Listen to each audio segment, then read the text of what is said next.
Hi, I'm Cecy Turner, and I'm doing an oil demonstration for the Ellis County Art Association in Waxahachie, Texas. First, I want to tell you my methods, and then we'll get to the painting.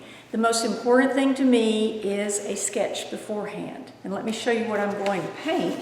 Part of it is this sunrise scene, and I emphasize the part that says rise because I'm not a morning person.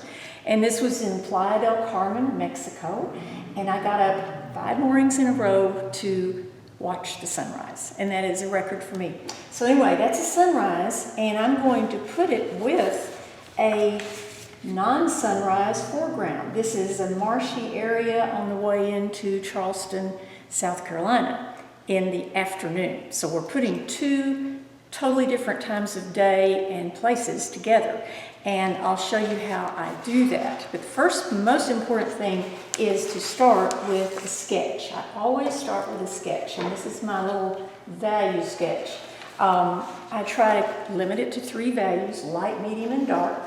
For this, I used some water-soluble graphite pencils in 3 different values. You can use a lot of different things for a value sketch, and I use a lot of different things for a value sketch. I switch around, but this seems to be able to give me the nice darks I want. So that's number 1. So I've done the sky from the sky picture and the ground from the ground picture.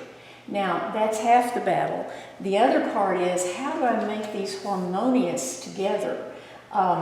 We need all paintings to be harmonious. I think it's very important.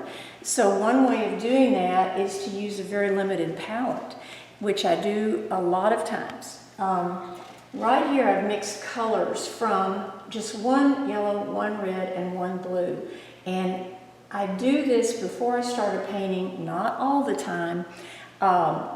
I wish I did, because it's very valuable to do this. But I did it for this painting especially because I feel like I need to repeat the sky colors in the ground as often as I can to make it a harmonious painting.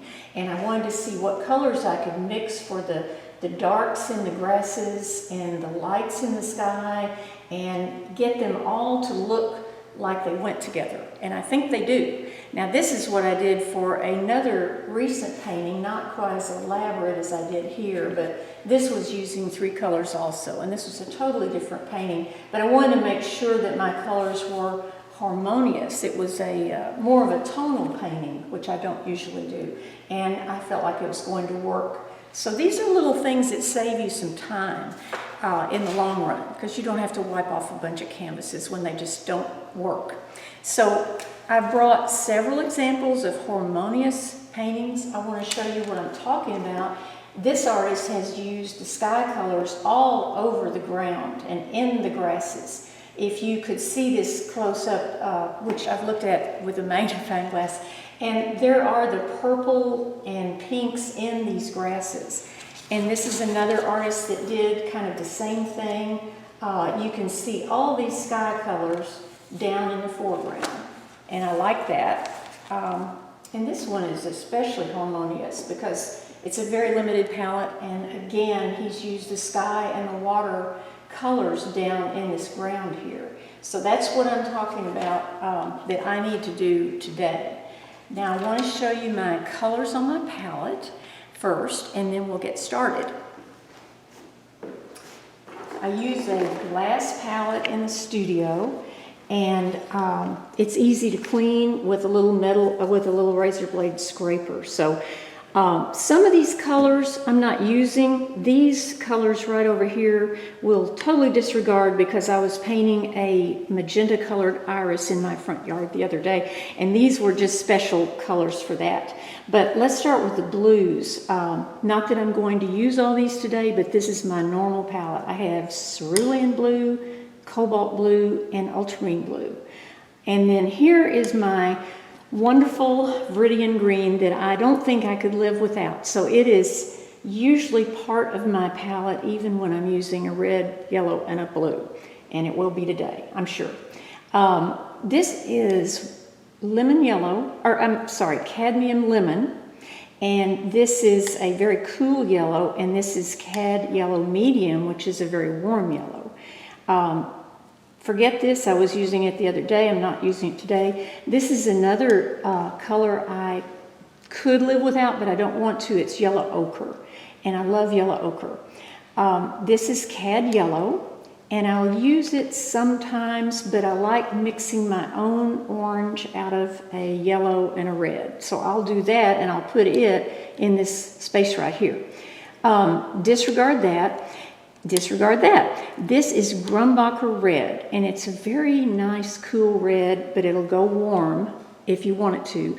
And I'm kind of experimenting with it right now. So it's replaced the other reds I'm using for the time being to see if it could be my go-to red for the rest of my life. This is burnt sienna, another color that I would not like to live without. Disregard that. This is alizarin crimson, and I only use alizarin in special occasions, mainly when I'm mixing my own black. And I mix my black out of alizarin, burnt sienna, and ultramarine blue, and I will put my black right there when I mix it. And this is titanium zinc white right here. These disregard. They are additional colors I use rarely, so I'm Scotch-Irish, didn't want to throw any colors away, so they're with me today. So the three colors that are non-essential to this whole palette, in my opinion, are the Viridian green, the yellow ochre, well, there's four. Cad orange, because I can mix my own orange. I can get that color. It's just a fast, convenient color. And the burnt sienna, but I don't want to live without them, so I'll use touches of them in my painting today. So why don't we get to the painting now? We're getting started here on the oil painting. I have my value sketch right where I can see it at all times.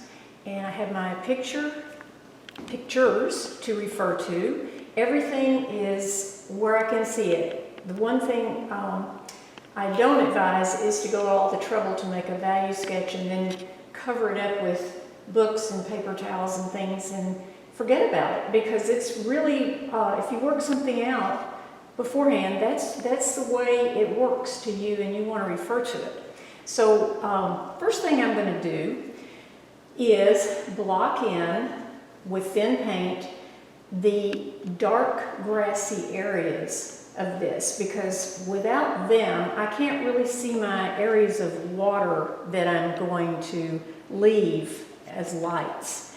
Now what I'll do is use, I use Gamsol as my brush washer. I don't use it in with my paint except at the very beginning, meaning that I don't want my paint thin during the middle of the painting, so I squeeze out the Gamsol real well when I wash my brush. But at the beginning, I want it thin, and this is a transparent dark. Sometimes I use burnt sienna for this, sometimes I use burnt sienna and ultramarine blue for this, but it's just a basic brown, and it will be covered up in the painting, but it will still be there as a dark. So this is a good place to start. I'm kind of using a grassy motion with my brush because these are going to be grasses. Now when I get over here, what I want to do is be sure, and when I start seeing where the water is, which is my negative part of this whole area, I want to wipe off with my paper towel a little light area of the grass on the tops like this. I want the tops of the grass to catch this sunlight that is rising. And they will be lighter than the bottom part of the grasses, which is in shadow. So I want to go ahead and indicate that, and it'll save me some time later on. And it will also be easier to put a little lighter paint over lighter paint than darker paint. So that's my plan, that's my thinking about why I'm doing this. I'm painting on a linen canvas, which is my preferred, actually I'm kind of addicted to it. Once you paint on linen, watch out, because it's hard to go back to cotton, I think. And I just love the way it feels, so I'm hooked. I've mounted this one on a birch, 1/8" birch piece of wood made by canvaspanels.com, which is SourceTech. And they make just the birch you can buy by themselves, and that's the way I like to do it for small panels. Big ones are a little more difficult because I can't get the glue spread evenly and it starts drying on me and it's just a disaster. So I don't do the big ones myself, but I do the little ones. Now I'm going to do some more wiping in a second on the tops of these, but this is going to allow me to see my light pattern that runs through here, and I want to know exactly where it is and if I approve of it before I get the whole painting done. And this is a good way to do it. Now these are the distant trees back here, and I'm also going to block them in with this dark paint. And then all we'll have left is the light of the water here and the light of the sky. And the sky looks pretty dark in this photo, but it's actually not dark compared to the dark part of the grasses and those dark trees. It's not dark at all. It's really part of the lights, I'd say. And I know it was light because I was there.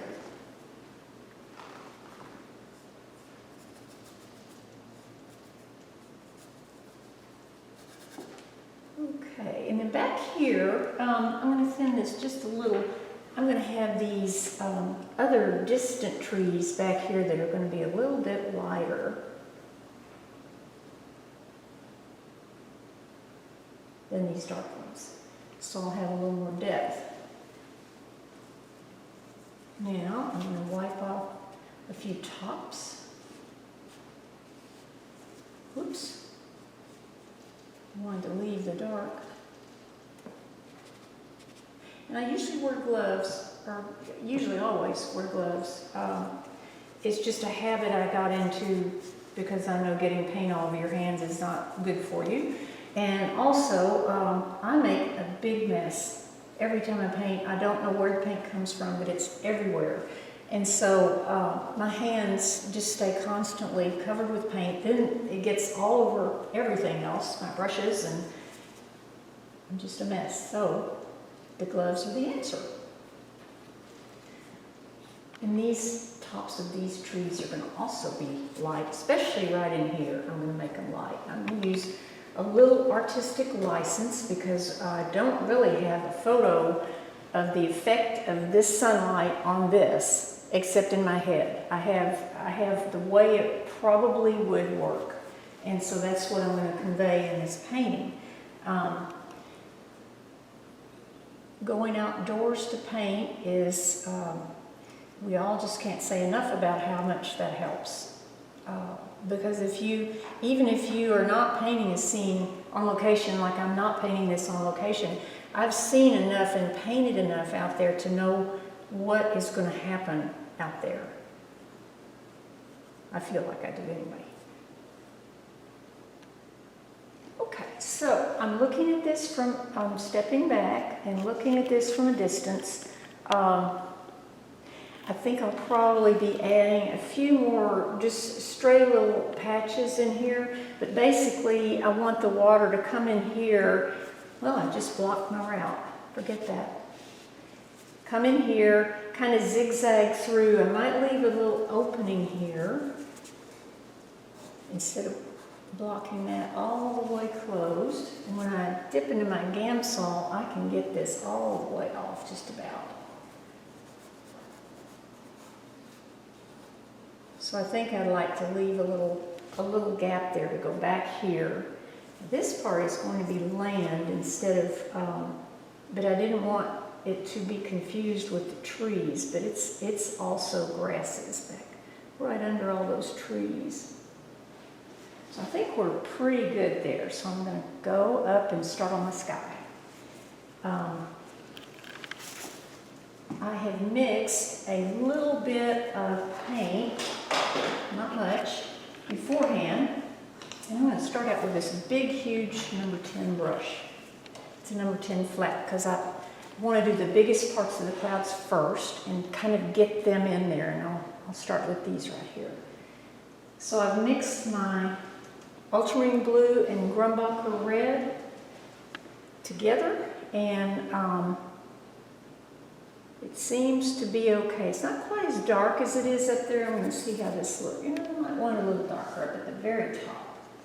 So I'll put a little more blue and red. Now if this gets too purple or too red-violet or something, I can just put a tad of either cad orange or yellow ochre and just knock it down just a little bit. And I might have to do that, but I want to see how this looks first. It looks too purple. You can't tell if a thing is too purple because I have no other color in the sky yet. So it's just hard to judge and say, you know, unless it's screamingly purple, that it is too purple. But this is more of a blue-gray or a steel blue to me. And I don't want my paint, I don't want it runny, and I don't want it thick. I want it in between at this stage. I want enough paint on there.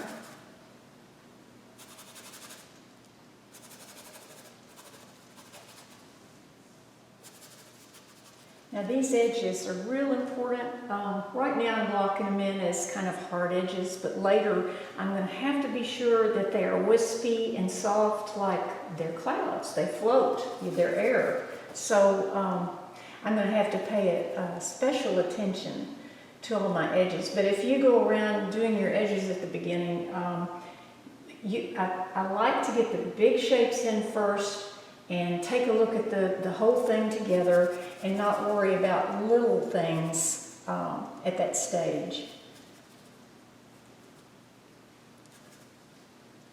And this does have some really good big shapes. These clouds are awesome. So I hope I can do them justice. I have painted sunrises before. As I said, it's not my greatest part of my day. I'm an afternoon person. I don't know why. I think it's my genes, or I don't know what it is, but I can't. It's my most creative time. The afternoon is, and I can't help it. I've tried, but we are what we are, I guess. But I have been dragged out to paint sunrises before, and although I don't remember much of it after I finish, because I'm just not awake yet, it has been kind of a fun experience. I wouldn't go out of my way to do it. We live half the year in Estes Park, Colorado, and sometimes we're there in the winter for a couple of weeks, and the sunrise is just awesome. And it also rises a little bit later, so I can actually see it. And I have just tried to paint it out my studio window before, and it is really, really fun. But to get out somewhere at sunrise is very difficult for me. Okay, so this, I'm stepping back, which you should do all the time, and looking at this. And so far it looks okay. You know, so far so good. I'm going to lighten this up just a little bit. My purple mixture. And I think I need a little more red in that. Oh, this Grumbacher red is very hard to handle because if you get too much in your mixture, it totally takes over and you have to really back off and start over again. So that's the problem I'm having with it. That's pretty gray, but that's not what I wanted. But I'm going to save this because I will need it. That's the thing about a limited palette. If you get too much of something, all you have to do is add the other two colors and it gets rid of it. So it's really very easy. In that case, I added too much blue, too much orange. And blue and orange are complements, so that's why it made that pretty gray. But that's not what I wanted. So we're starting again, and I'm going to put not quite as much orange. I've mixed a little pile of my red and yellow together that I'm using, and I call it my homemade orange because it is not cat orange, it's my orange. So that's what I'm using. Okay. Now I think this is probably correct, but now this needs a little more dark gray look to it. It is too light, and I didn't realize how light and purplish it was till I got that down. So now I'm going to go back in to the purple, and I'm going to start with my blue, and I'm going to add my red, and then I will add my yellow. And for my yellow, I'm using Cad Yellow Medium. So let's see what this does. That's way dark. So I'll add just a tiny bit of white. Okay, let's try this. Now I'm not going to put it over all that purple because I think it's actually very pretty. But it just needs to be darkened and grayed a couple of places.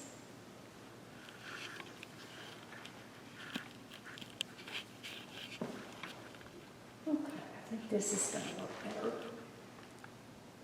This needs it too.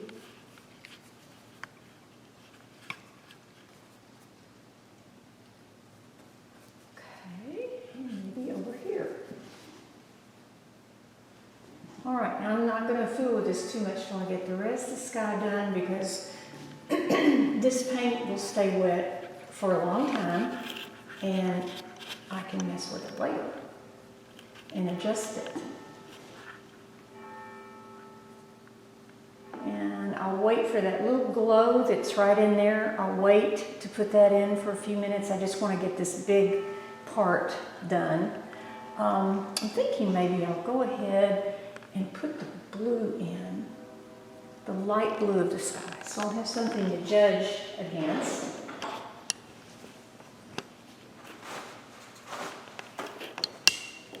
Until you get the lights and the darks in, it's just hard to tell exactly where you are. So I've got a little bit of ultramarine and white, but that's grayer. So what I want to do is to that, I want to add a tiny bit of my red and a tiny bit of my yellow. I think it needs to be lighter too. Let's see how this is. It's still not it. That sun is having an effect, more effect than it really looks like. So I'll have to make it a little bit yellower.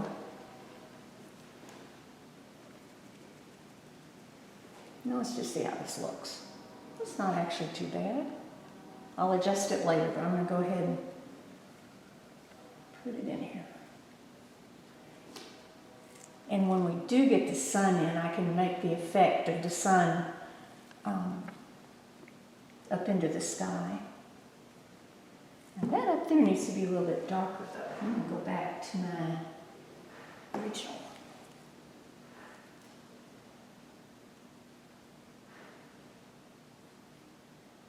There's just some peeking through.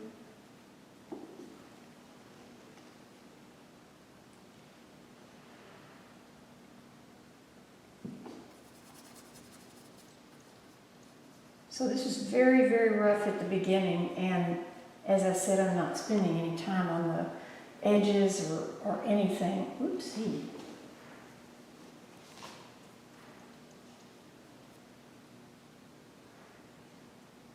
So I call this the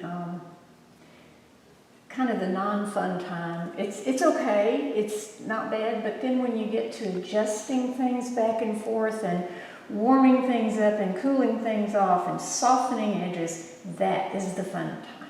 This you just have to get done to get it done. And then once you get this right, you can start it on the fun time. Okay, now get a little bit lighter. Let's see what happens if I throw a touch of my cad lemon in this mixture. Not much. That's good. I didn't want a lot to happen. I don't want a yellow sky until I get, you know, down here.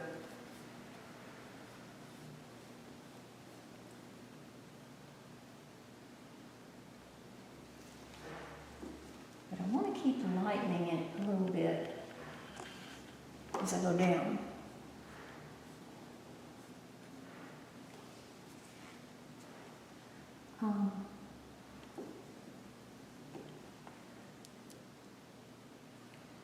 Another thing I haven't mentioned yet is the importance of squinting. I totally painted over that poor little cloud, didn't I? I knew something was different. I'll have to wipe that out because I like that little cloud. So when you squint at your photo or at a scene, if you're outdoors, it kind of reduces it to essential shapes and values. And so as you paint, it's very important to just keep on squinting, and that helps you see the big picture of what you're trying to do. And that's what I'm doing when I look at that picture. Try to squint down.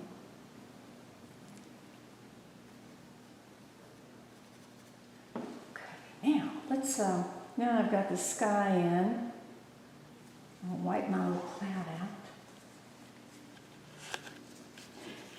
I like to draw on my canvas with Cad Orange, and sometimes it's a real drawback because, and that comes too far in, because I can't see the drawing very well.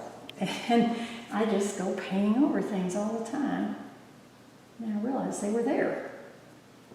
I want to shorten that a little bit. So I'll just wipe out a little area here for this cute little cloud. He's kind of important, I think, because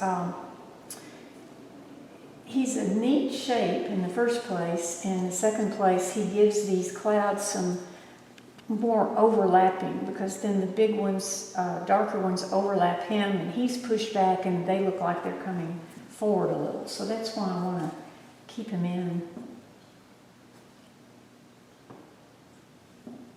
Otherwise, I think I made this whole thing too big. Let me get rid of some of that now. Okay, so I can put him in a minute. He'll be peeking out right there. Okay, so let's go on down with the sky. I want to warm this cloud up a little bit, this one right here, as I go. So, we'll add a little more of the, what I call homemade orange.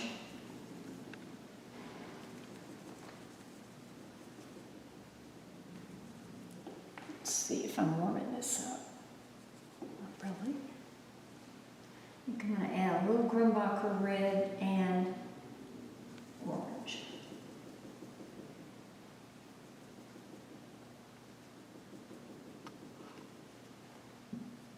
There we go.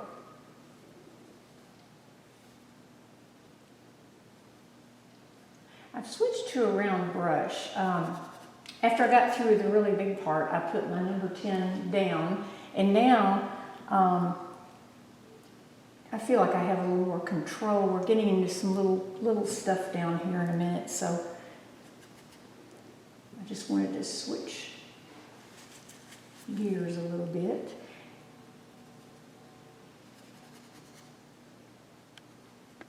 Leave a little white rim. I love this little light rim right there that the sun is creating on the edges of those clouds. So I want to try to get that in a minute.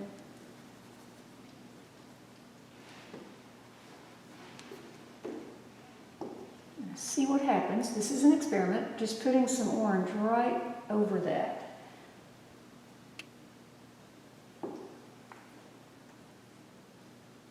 we go, that's better.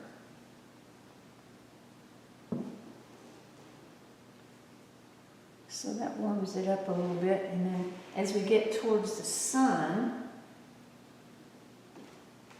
I want to warm it even more, and I'll go back and do more later, but I just want to get the start of it going here.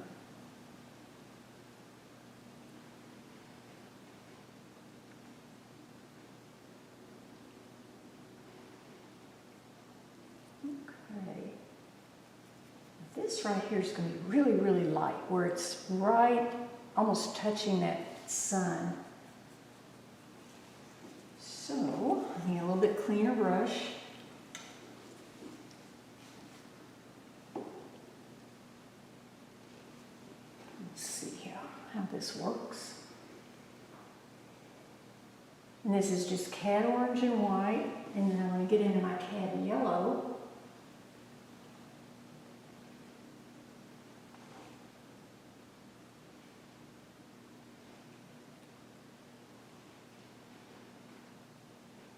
And that's all I want to do right there for now. I'll do it later. That's the fun part. I don't want to do the fun part yet. We've got other stuff to do here. Okay, now, this is really, really going to be a fun painting. Okay, let me get into my gray, which is just the 3 primaries I'm using, the red, yellow, and blue, mixed until you get it. That's all it is. So this is a gray that I mixed beforehand. And if it's too red, you add more of the other 2 colors. If it's too brown, if it's too blue, all you have to do is adjust it with the other 2 colors. So it makes it really very uncomplicated if you mix your own colors like that. And it's good practice. Okay, so there's that little cloud. And now let me go back up in the sky.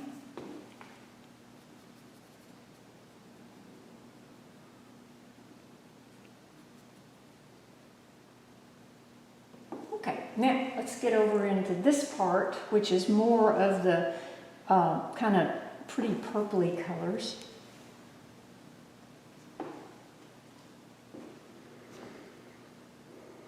Actually, I can't stand not to soften this right now, sorry. Told you I wasn't going to soften any edges yet, but I had to get rid of that.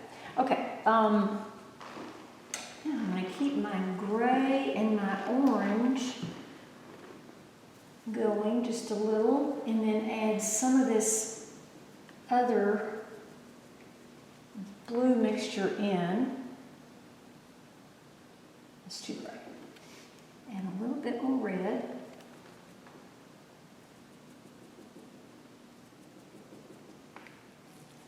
And it's good if a color is just wrong, just wipe it off, because you're going to mix the next color over a wrong color and they'll both mix together and you're back where you started. So it's best just to get rid of it.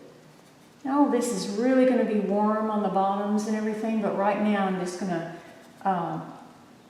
just block it in as a kind of a purpley gray. Ooh, a little more red in it though.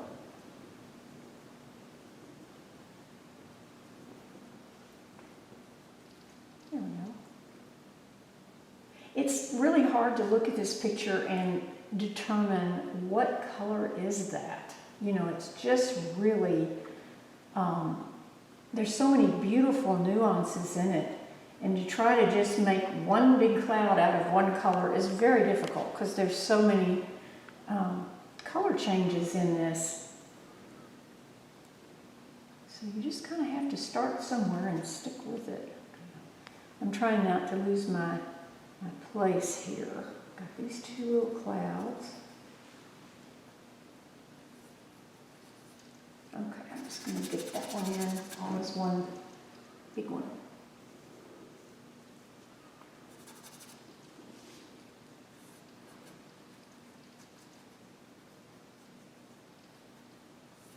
And a little blue right over here. And I think that's because it's going away from that intense light.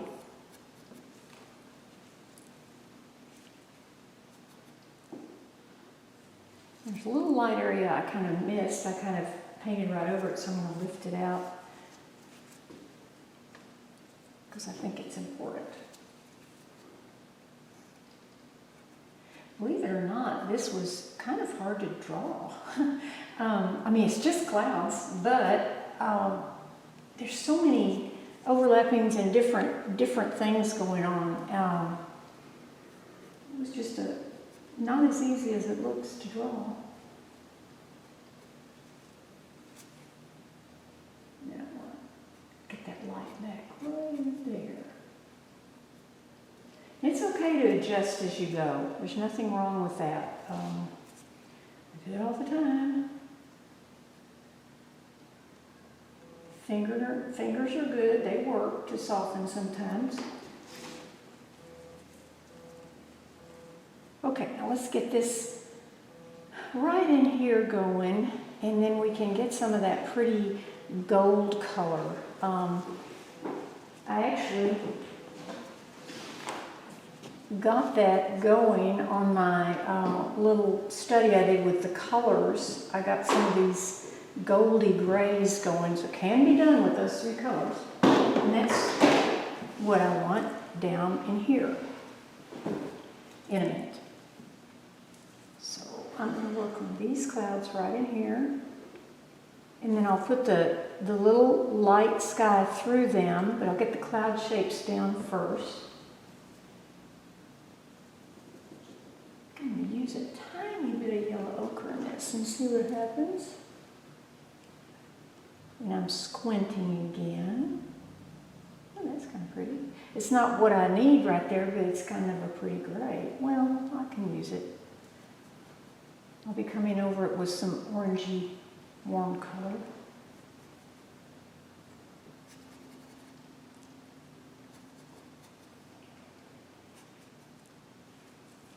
Oops.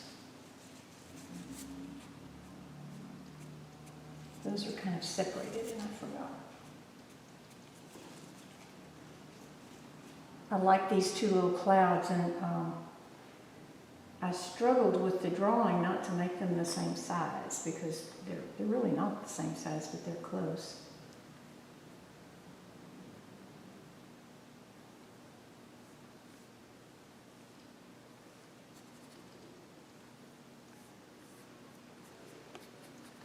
Okay, we're gaining on it here.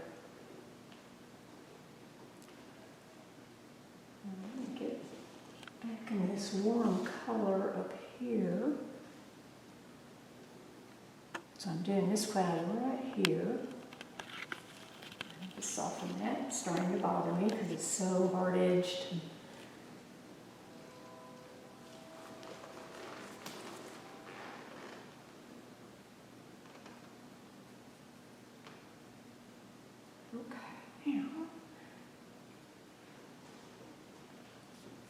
I need to go down to these really light clouds. So those have a lot more yellow in them than any of the upper clouds do. So I'll start out, when you're mixing the primaries together to get most of your colors, I think it's easiest to start with the color that you're aiming toward. For instance, the blue, purple clouds up here, I started with my ultramarine blue and I mixed other things into it. Now I'm going to reverse things and I'm going to start with an orange. I'm going to start with my yellow and red. Not that this will work, but I'm going to start that way.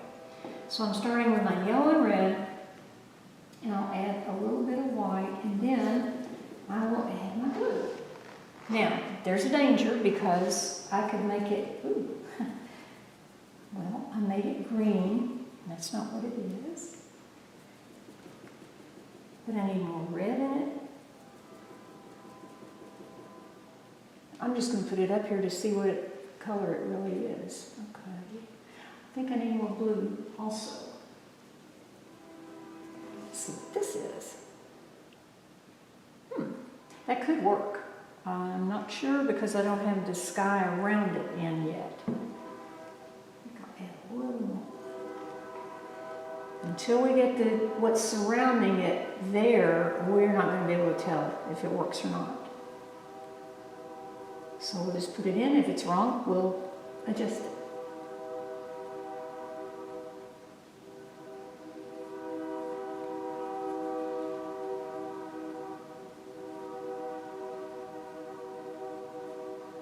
Okay.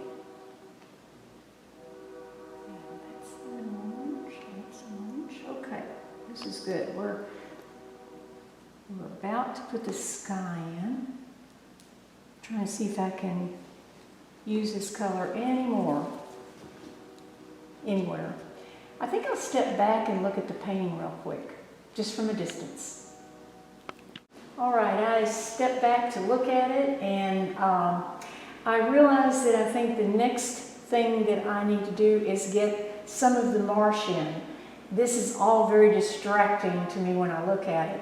And I think covering this brown up with the greens and the colors that are going to be in here will help. And I can just leave this white right now because it's the lightest part of the sky anyway. So it's not going to help me decide much of anything to get that done right now. So I'll just skip down to the marsh.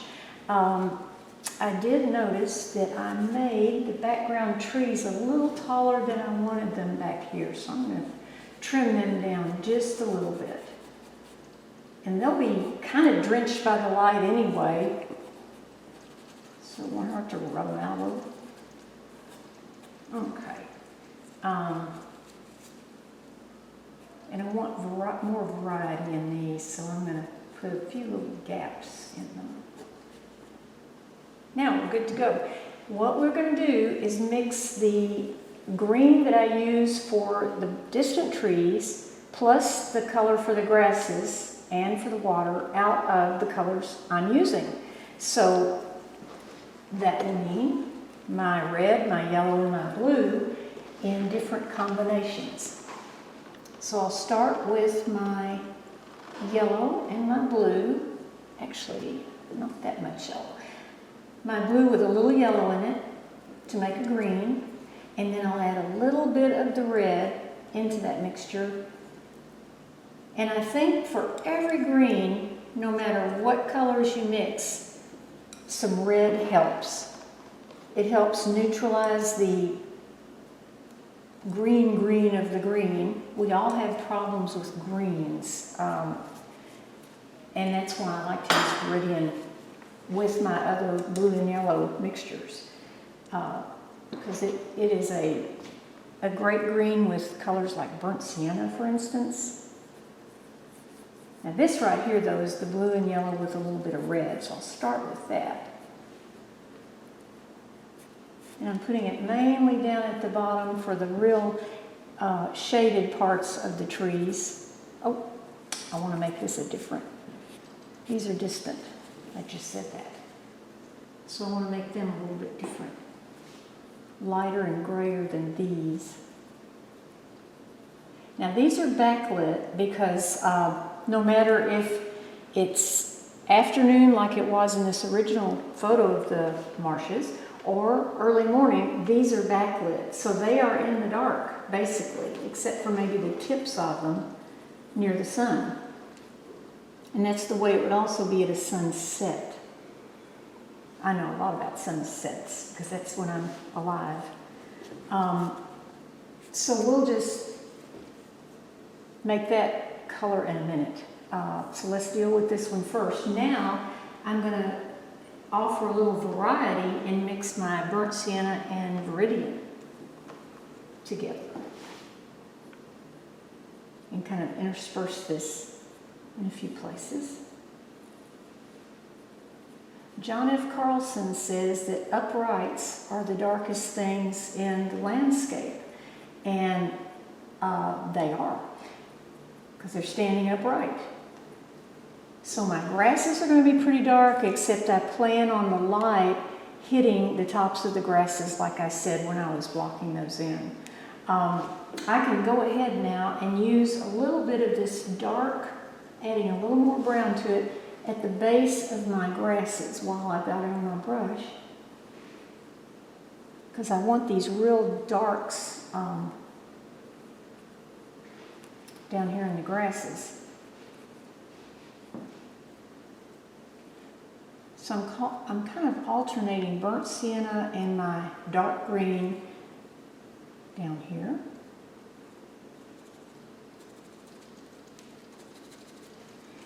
Oh, that brown paint's going to mix with what I'm doing so much. I'm going to get some of it up.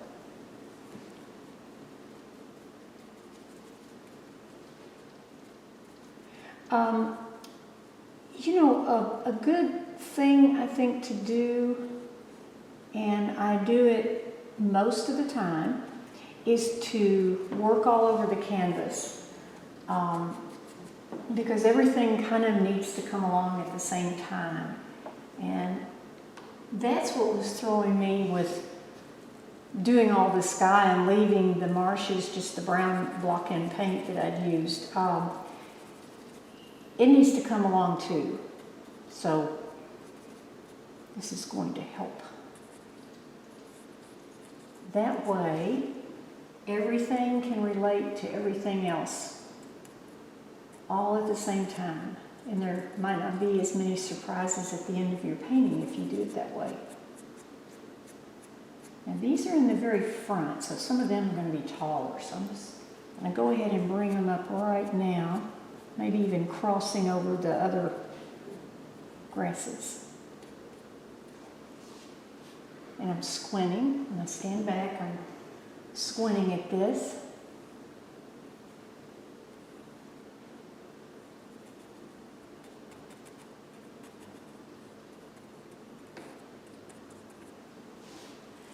Now, I am going to use some of this purpley color in the water down here.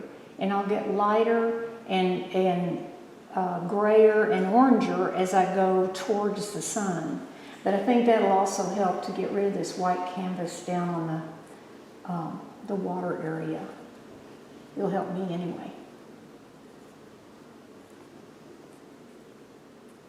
I don't normally tone my canvas.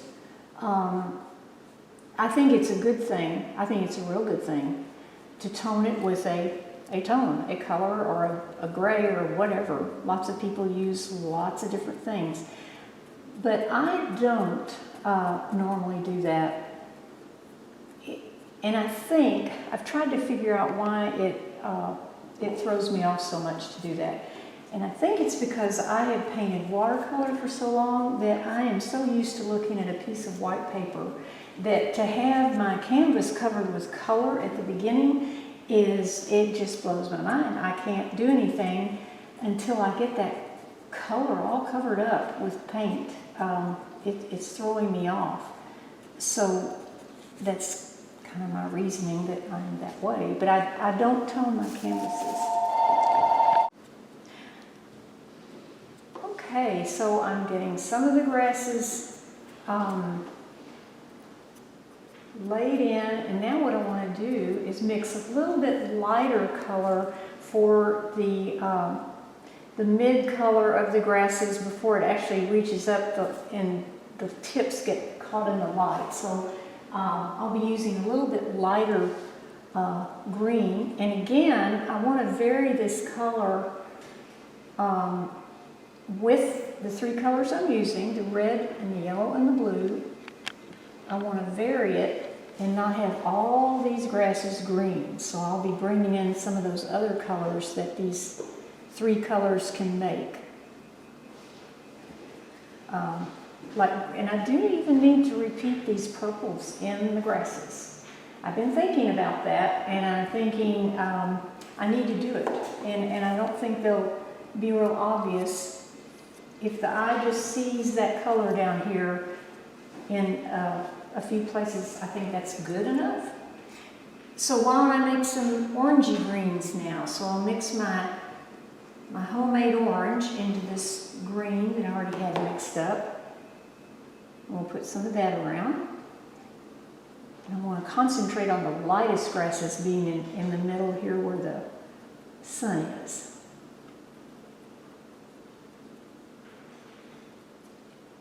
So when I get over here, at the outskirts, I'll just darken it just ever so slightly.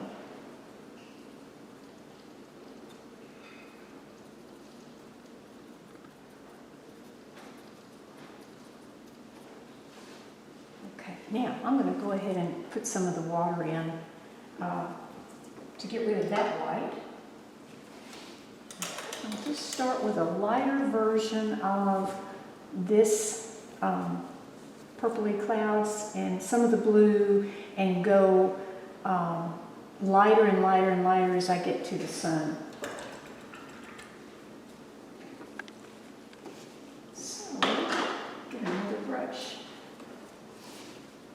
I think it's wonderful when people can use one brush for green, one brush for brown, one brush for yellow, all that stuff. And I start out that way, and then everything just falls apart on me, and I don't know why. I just picked up another brush for this water because it had green in it. Okay, that's a good color.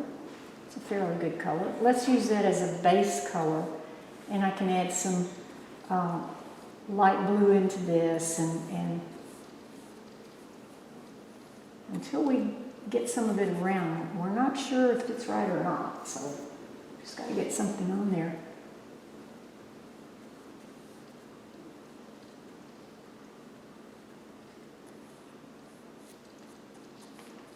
Okay, already that's better for the eye to look at, I think. And now I'm going to go into this blue, put a little bit of it in there. I do want to reflect the grasses just a tad, but I won't do that yet. I think it'll add a little something to have them reflecting.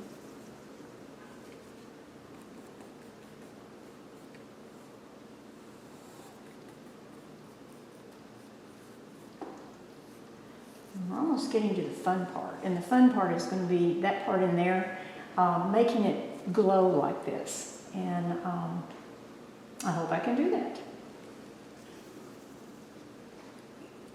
I will give it everything I have.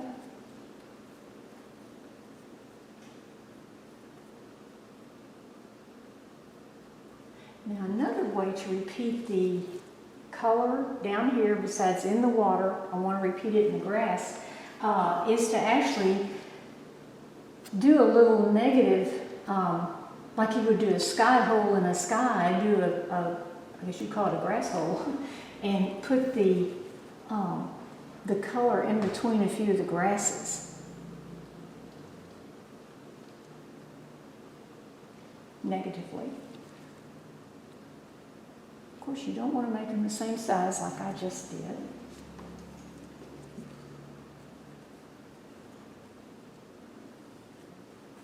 Now this is where toning a canvas would come in handy if I did that, because I wouldn't have all these little white spots I have to deal with and paint around things. But I'm used to doing that with watercolors. You paint around a lot of stuff.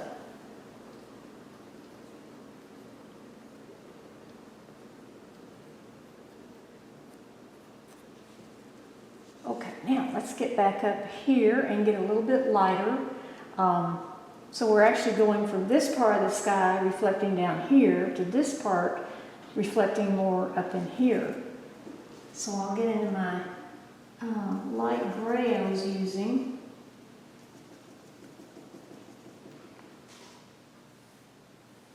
And what I want to do is, I guess an old watercolor habit, save the lightest part and paint around it for now. So I'm going to paint out here.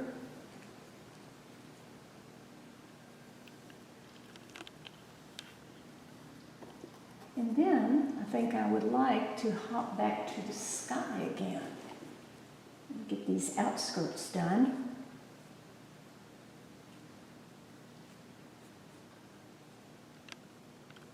So I'm kind of isolating this part in here.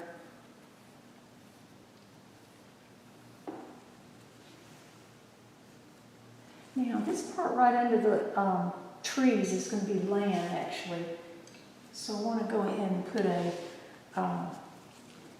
green there that's a little bit lighter than the bottom part of the trees, because it is a flat plane. So I'll just take some of my dark green and maybe add some yellow ochre to it. So basically I've got ultramarine blue and yellow ochre in this mixture, is what it is. And I think maybe even a little bit lighter than that.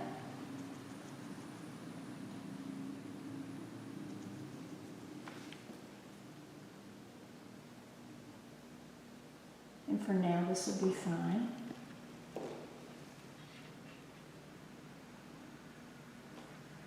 I never did put those in. I think I better do it now.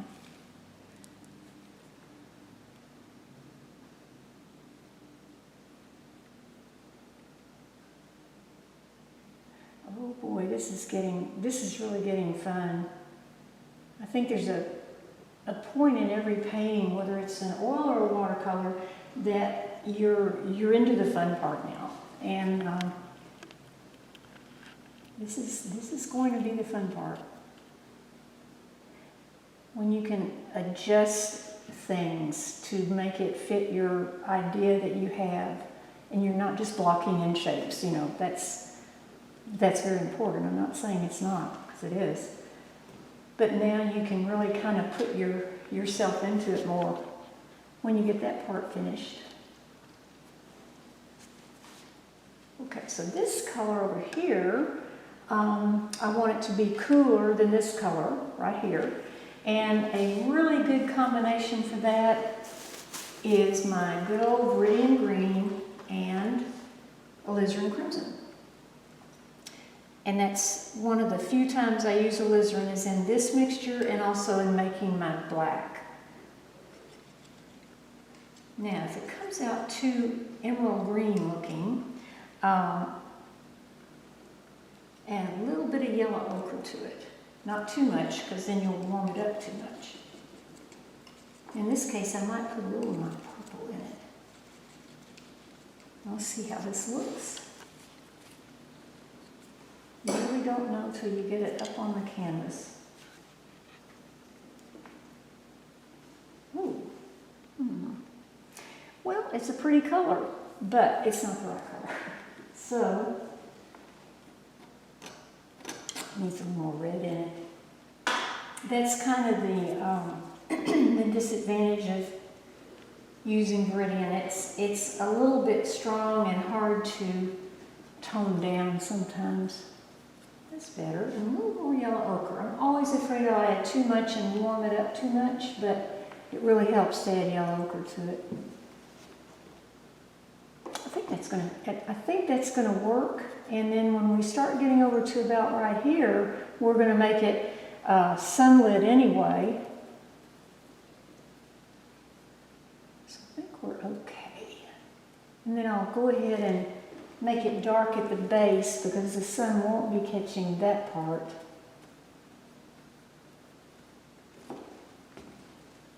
All right, now, as I said, let's get back up into the sky. And I want to try to mix that kind of gold color, which is not going to be easy. So I think to do that, first I'm going to put a little spot of yellow in the sun. I like to mix my lemon yellow with my white and just keep a little pile of it in all paintings to be my lightest white that I need. So that's what I've done here, and I'm going to put it right up there in the sun and see what happens. Then I'll have something to compare the rest of the sky with. So that's my sky, my sun. And now around it, I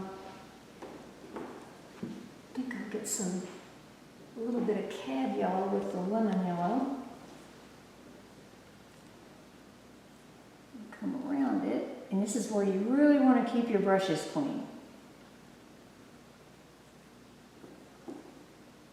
Now I'm squinting at that, and I see that it makes a shape up there, and then a shape over here.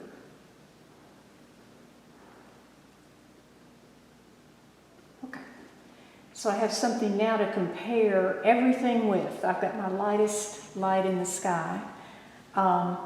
So I can start with this color that I just mixed up and try to make my gold color from it, my orangey gold. I don't really know what color that is. So I'm going to use my homemade yellow orange. And I think I'll try it without any blue in it at first. It's not bad. Okay, I'll try it this way for a minute, and then I am going to gray it down with a tiny touch of my blue. It's such a trial and error thing when you're trying to paint nature's colors, and you can't really tell what they are. It's a challenge. Okay, now let's see. I have a problem with putting too much blue in it at this point, right around the sun. So I think what I'll do is not do that. Now I'm going to put the blue in it. That'll turn it kind of greenish. So we might have to, that's not too bad. It needs to be oranger though.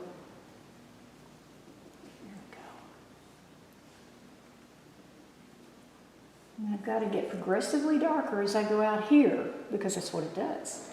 So once you get a color on and it's right, then you got to go to another color, because then it's going to be wrong. That's what makes painting so fun.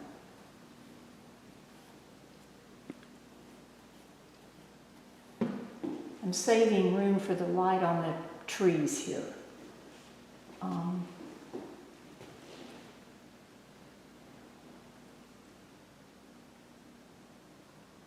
I always think it's easier to paint a light color over something that doesn't have paint on it than something that has paint on it. Okay, more blue. And I'm going to use a little bit of my mixed up gray that was the just about equal parts of the primaries that I mixed before I got here, and see if that helps. That's going to gray this down even faster. Need more orange though. There we go. That looks just about like it.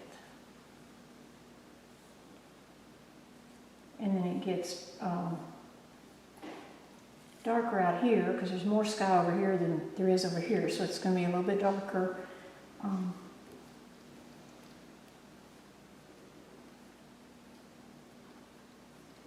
And keep wiping your brush, because these colors just have to stay really pure. And this gets kind of pinkish over here. Oh boy. So I get back in my red again. That's a good color for way over here.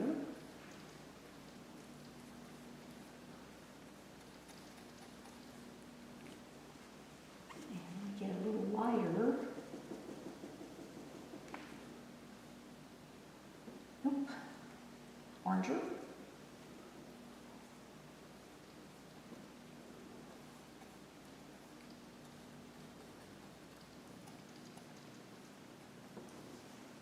And then over here, let's see if this works.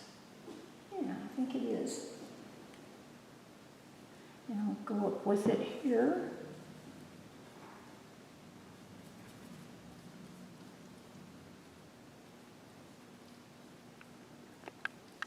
Now I'm going to pull another, well, no, I'm not. I didn't bring that color. Sometimes I'll use a color called transparent orange. I don't think I brought it. No. It's another kind of convenience color, and I really like it, but I don't have it with me. So I'll have to just kind of mix it. It's easy to mix. It's just orange and yellow and white, basically.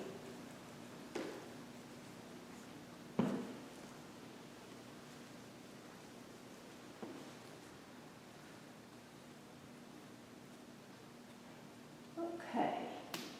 Now, highlights on some of these things and edges, and we're going to call this done. Trying to see what color this is in there. That's a real tricky little color there. I've got to get something in there. That's not it. Orange and maybe a little bit of red. That'll do. But to put the highlights around the clouds that I just love, we're really going to have to get light, because it's such a reflection of that sun on those cloud bottoms.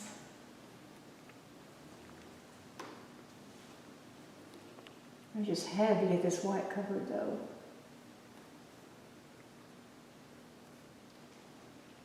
And then that little space I haven't filled in yet, it's more of a light pinky purple.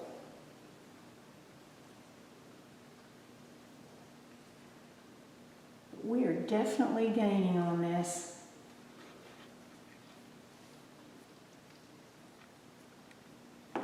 Okay. While I've got this color, let me go ahead and put the light water in. And nothing's going to be quite this light. And I'm going to put this on with a little palette knife, just right in the middle, my lightest bit, and it'll look lighter because it's going to be on top of all that other paint too. But that's my lightest color in there. And then I take a little bitty brush and put my cad yellow right under there.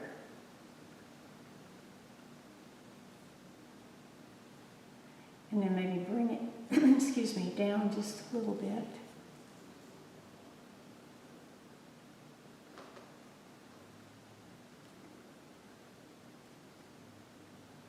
And now what I need to do is mix a very, very, very light orangey green for the tops of those trees. When it hits the tops of the trees, I want it to be just a brilliant color. And so I'm going to take some of my homemade orange and add a tiny bit of Viridian green. We're just going to see where that gets us here.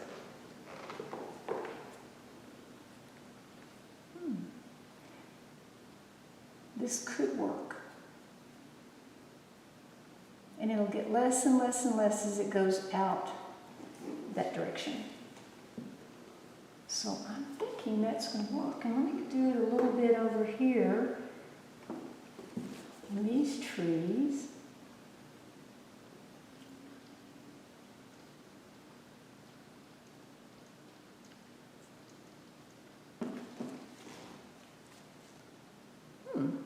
Not bad. I like it. Now, I got to get the water in, though, in here. It's very important. I want it to kind of weave back in there.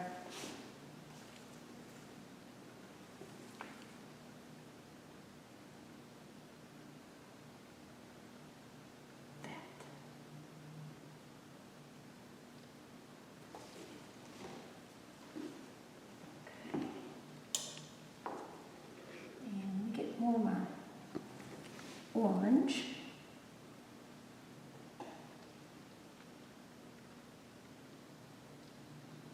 Okay, now a little bit of red too, because once actually the colors go from yellow to orange to red, so I'm thinking, why wouldn't they do that in the trees?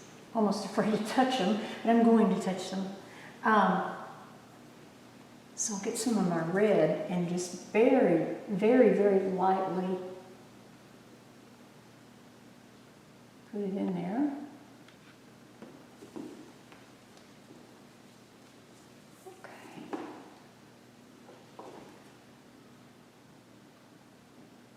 And then I want to put some colors on these tops of these trees, although they're not going to be in the sun like these are.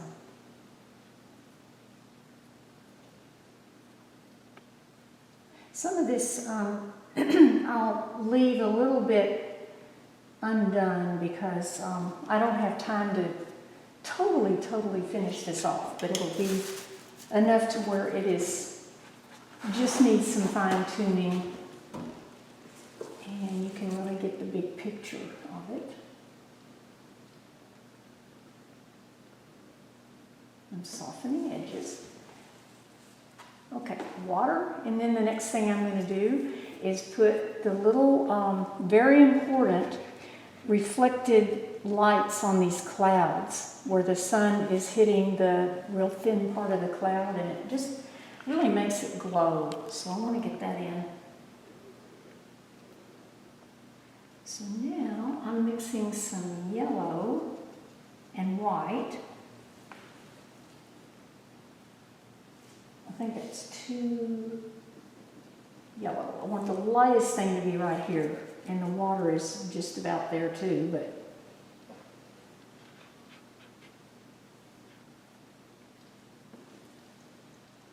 okay.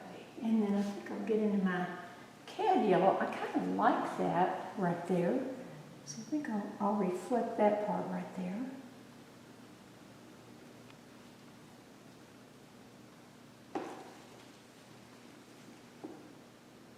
To keep wiping the brush.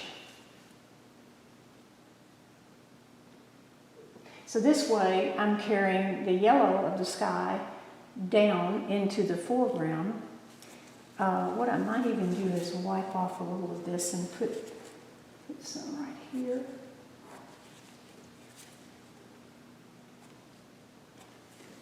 You can always take it out if it doesn't work. I think I'd like to see a little bit of that down in there. Okay, now I'll get back to my gold color that I used in the sky.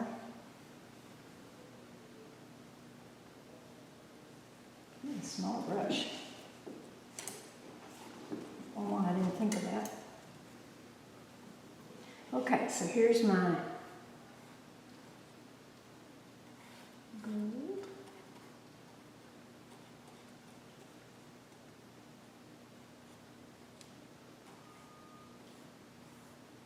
I can do some more of that later if I see the need. Some more little ripple things.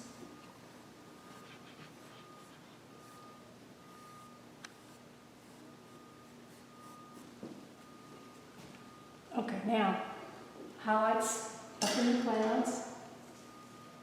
I'm just going to use my yellow and white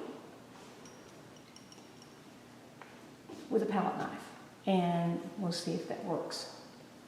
I'm not that great with a palette knife, but it is good for putting little edgy things on, and then you can always come back over them and straighten them out a little bit.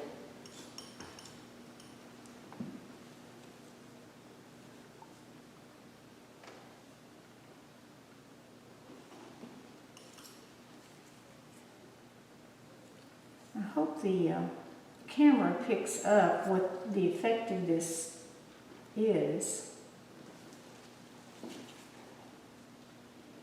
This is like one of my favorite parts of this whole painting, these little tiny things. Now I'm going to come back with a brush. I won't do this right now, today, because it'll take too long. It's a tedious job, but when I make a palette knife stroke and then want to thin it down a little bit, I just come in with the brush like that from behind it. And that's what these are going to look like eventually. Just so you'll know what I have planned. But it would be much too tedious to make anyone sit through that part. So for now, I'll just put a few highlights, and then you'll know that they're going to be refined. And how? You know what? I have an animal here, so this is a mouth and a little eye and a nose, so he's going to go away. That's one thing about doing a cloud painting. You always have to be on the lookout for animals. They come just from everywhere, from anywhere. I'm going to make that a little bit shorter, so. Okay. Now, tops of the grasses. A few more little things in the clouds, and I'm going to call it finished enough for a demo. I could keep painting on this for hours because it's so much fun. But I won't, don't worry.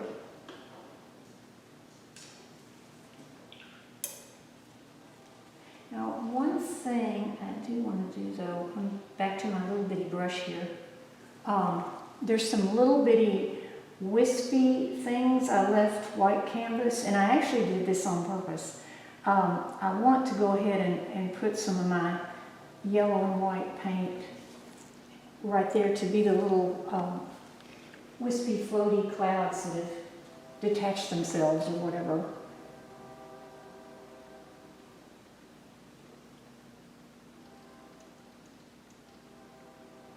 Not to overdo it. I love to overdo things. I have to keep backing off. And sometimes I feel like my paintings are more rubbing out than putting paint on them because I keep going too far. I love detail, and I love I actually love tedious things sometimes. And other times I don't. But I could go tedious. Sometimes it's relaxing to me. Now I'm taking my homemade orange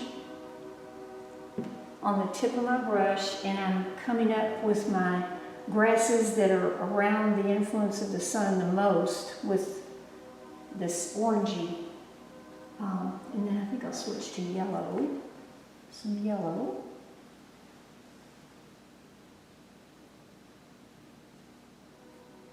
Just to get that influence of the sun. If I had my way, I would probably paint every grass blade in this whole marsh. I love detail, but that is not what makes a painting. It's just not. You can add all the detail you want to a bad composition and, a bad painting, and it's not going to help. So it's not what makes a painting at all.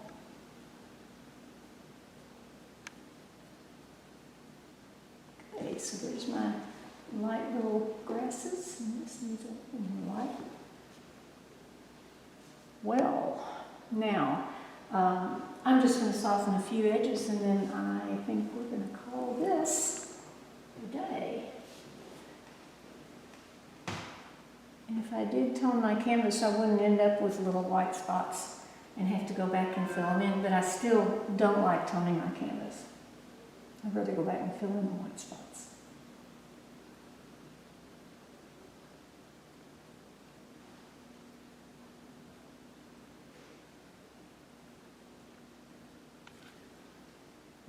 This is cad yellow. And I'm going to get some real pure cad yellow right in this light area.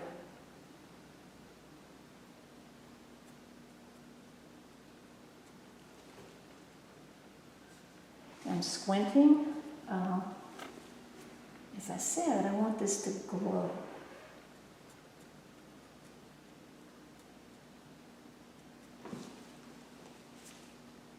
Now, it's always good to take a painting back or take it back home, or if you're already at home,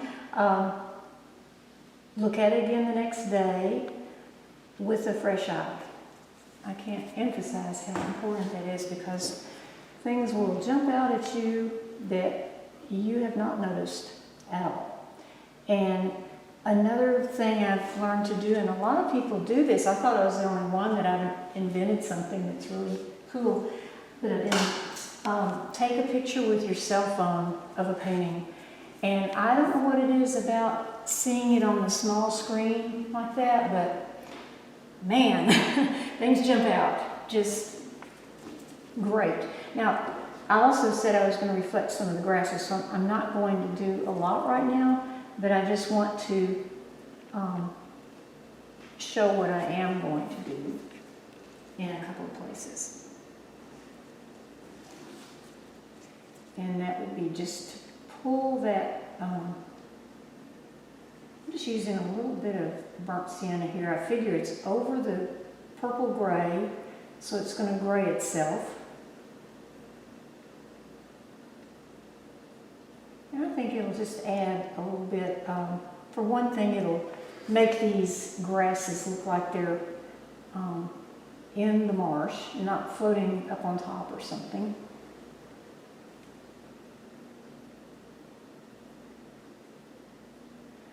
So that's my plan for the grasses.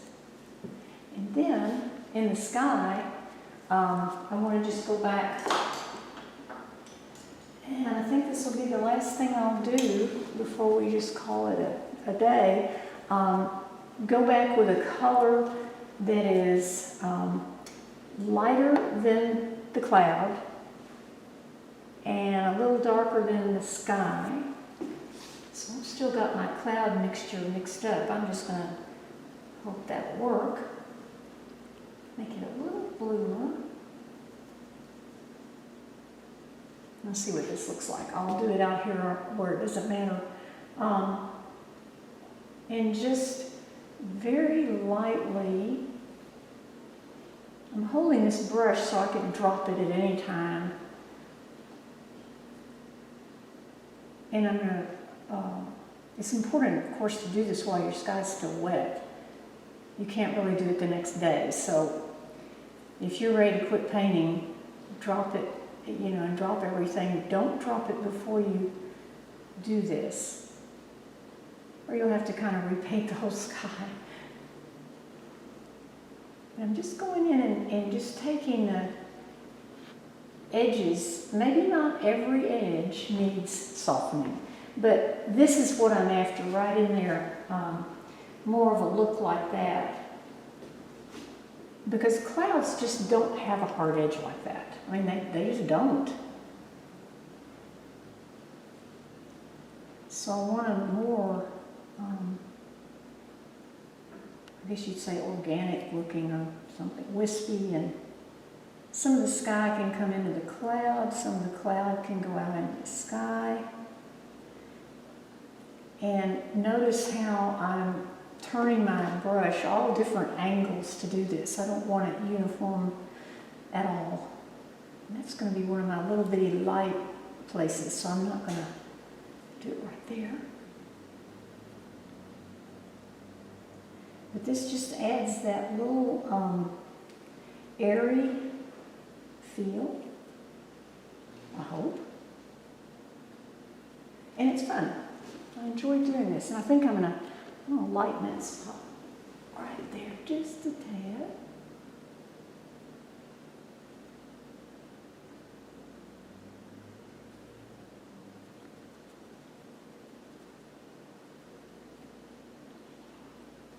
Okay, and then the same thing goes, excuse me, same thing goes for the yellows down here.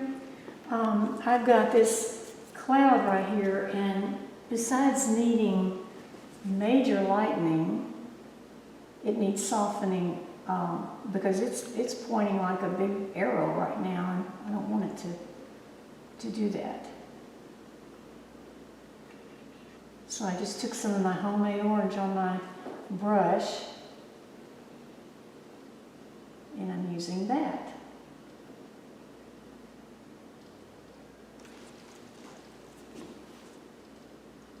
You could use a soft brush to do this. It's probably a smart idea. This works okay. Okay, I have thoroughly enjoyed painting this for you, and I hope that you have been able to absorb something that will help your painting, and I hope you've been inspired. I certainly have enjoyed doing this, and I welcome any questions.